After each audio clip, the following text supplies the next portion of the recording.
John the theologian, the one who wrote the Gospel of John, is the only one of the four evangelists that speaks about the resurrection of Lazarus. In his Gospel, God the Logos decided to assume human flesh and dwell among us for our salvation, so that we may contemplate his glory and actuality. Those that were able to recognize him were given the power to become children of God. However, most of the contemporaries of Jesus were not able to discern his true identity. The Theanthropos, throughout the Gospel of John, by words and deeds, shows that he is perfect God and perfect man. Therefore, the miracle of the resurrection of Lazarus makes known to us the two natures of Christ. Simon the Pharisee was a close friend of Jesus from Bethany, a town located 2.5 Roman miles from Jerusalem. He believed in the resurrection of the dead and had many discussions about it with Jesus. Simon also had 3 children, Lazarus, Martha, and Mary, who befriended Jesus and helped him throughout his ministry. During the feast of the dedication, and when he was in the porch of Solomon, an attempt to kill Jesus was made. He escaped and went at a place called Bethany beyond the Jordan, the site where John the Forerunner used to baptize. Lazarus, who was 30 years old at the time, got sick just days prior to Christ's passion. His 2 sisters, Martha and Mary, sent a message to their friend Jesus, who was in Bethany beyond the Jordan. They told Jesus that his friend, whom he loved, was sick. Jesus did not worry about his friend. The sickness was not unto death, but for the glory of God, so that the Son of God might be glorified by it. In fact, he even prepared for the miracle that was about to take place. He stayed 2 days in Bethany beyond the Jordan, and then he took his disciples to go wake Lazarus from slumber. He arrived in Bethany 4 days after his friend passed away. Jesus was not yet in Bethany near Jerusalem when he was greeted by Martha, Lazarus' sister. She heard that the Lord was coming, left her home to meet him and tell him that her brother was dead. Jesus consoled her. Martha then ran back home. She secretly told her sister Mary, who had stayed with the guests that had come to console them, that the Lord wanted to see her. She immediately ran and left to go see Jesus.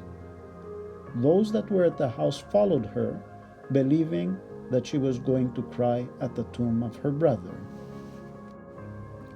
When Jesus saw Mary and those that were following her crying, he was moved. He asked where they had laid Lazarus to rest, and they led him where his friend Lazarus was buried. Jesus wept. These tears demonstrated Jesus' human nature. He teared because of the loss of his friend, because of the pain and suffering of fallen humanity under the tyranny of the devil, corruption and death, and because of the unbelief of some of the people that had gathered. Jesus commanded that the stone that sealed the tomb of Lazarus be removed. Jesus prayed to God the Father and thanked him. He then commanded, "Lazarus, come forth." Immediately, Lazarus obeyed, coming out of the tomb bound by the funerary bandage. Jesus commanded the people to cut Lazarus loose and to let him go. The resurrection of Lazarus demonstrated the divine nature of Christ. He performed this miracle in public so that it may be made known to everyone present and so that everyone may believe in his divinity. There is also an allegorical meaning to this miracle related by John the Evangelist. Lazarus is the Greek way to say Eliezer. So Lazarus' real name was actually Eliezer. The name Eliezer means helped by God. Lazarus becomes the icon of fallen human nature and more importantly, the nous, that are infected with the illness of disobedience. They fall ill on the sickbed of sin and succumb to death. Yet just as Lazarus was resurrected by Christ, so too things don't remain negative and static for the nous and fallen human nature. This corrupted state of being can be reversed if the nous is in communion with Christ, who is God. Martha means she was the rebellious. She represents the human flesh, and Mary means exalted one or mistress, and she represents the soul. The soul is meant to be the mistress of the flesh. Both shed tears for the nous that has succumbed to death due to sin.